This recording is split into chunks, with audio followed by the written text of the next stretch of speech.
yung ngara ya ko benda no ora wanga pe ngara kape ko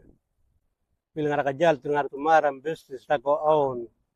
ngara thinking ya business ra ko phone repair ngara to gonga nga yol ngui mala yol ko phone to ngara to gonga nga nya yol nga jal gonga no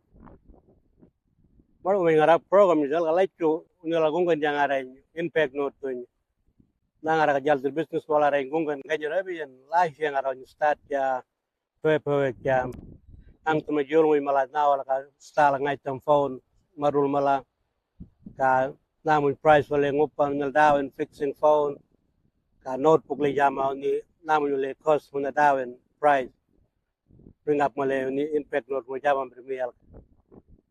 uni jal business ko yun na ni thinking ni business no ni tumari na may impact note na wala ni jokonga in business ko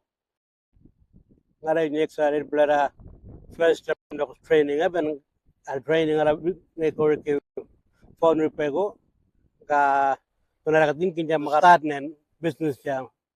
marikin balad balayan yo business card jara ko dol wallet ko tamen ta ko business card ya dal ko business card jam makanamay ya kung ara ka phone number ako